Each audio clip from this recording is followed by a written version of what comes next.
Tuhan bersamamu dan bersama rohmu. Inilah Injil suci menurut Markus. Dimuliakanlah Tuhan.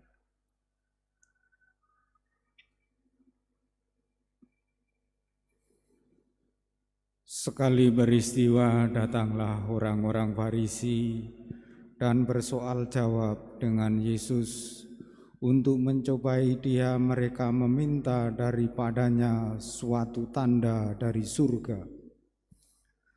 Maka mengeluhlah Yesus dalam hati dan berkata, "Mengapa angkatan ini meminta tanda?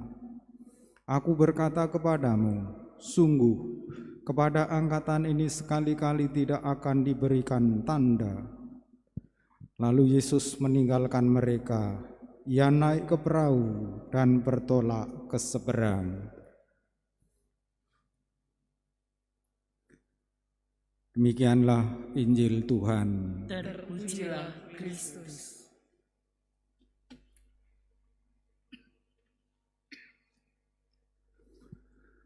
Umat Allah yang terkasih,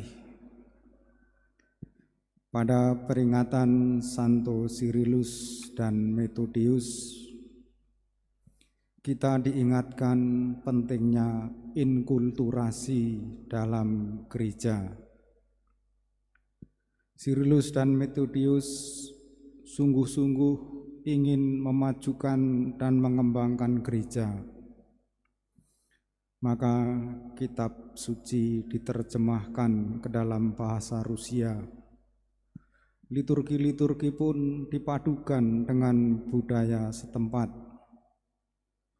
Maka dengan itu umat bisa menimba hikmat Allah, mengalami kebijaksanaan Allah.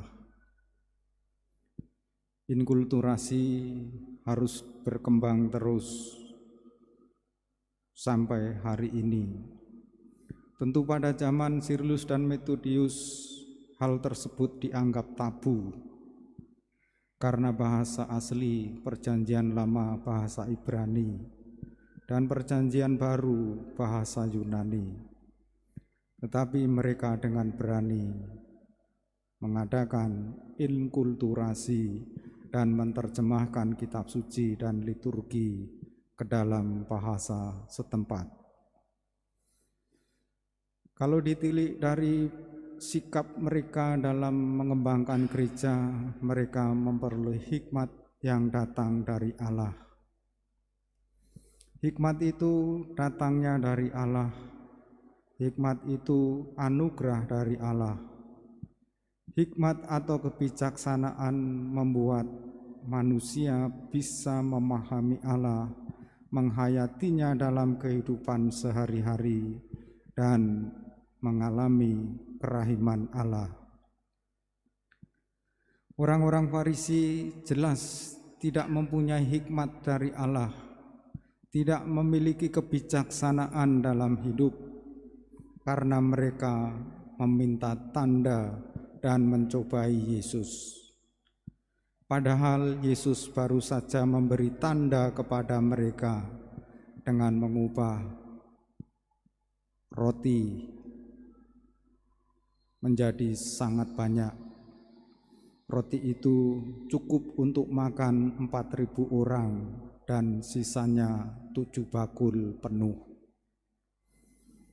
Peristiwa penggandaan roti itu harusnya kalau orang punya hikmat, punya kebijaksanaan, sudah cukup untuk mengerti dan memahami bahwa Yesus adalah Mesias.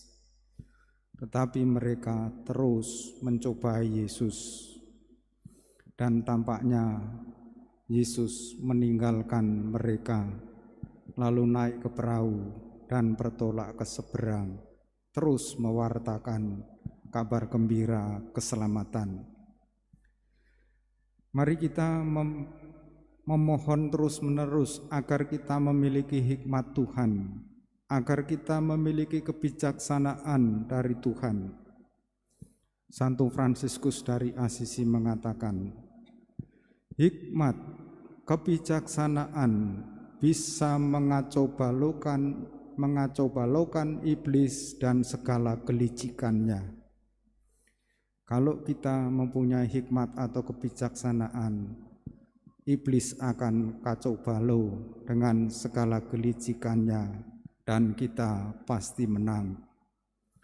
Kalau kita punya hikmat, kita bisa rendah hati, beriman mendalam, berdoa dengan benar kepada Allah, dan terus-menerus mengimani Tuhan dengan cara menggereja, terus-menerus disesuaikan dengan budaya setempat yang oleh Santo Cyrillus dan Methodius sudah dimulai pada sekitar tahun 800. Mari kita mengimani Tuhan dengan penuh iman dan penuh hikmat, mengimani bahwa Tuhan adalah jalan, kebenaran, dan kehidupan. Tiada orang dapat sampai kepada Bapa tanpa melalui Yesus. Yohanes bab 14 ayat 6. Kita satukan doa-doa kita bersama persembahan di altar.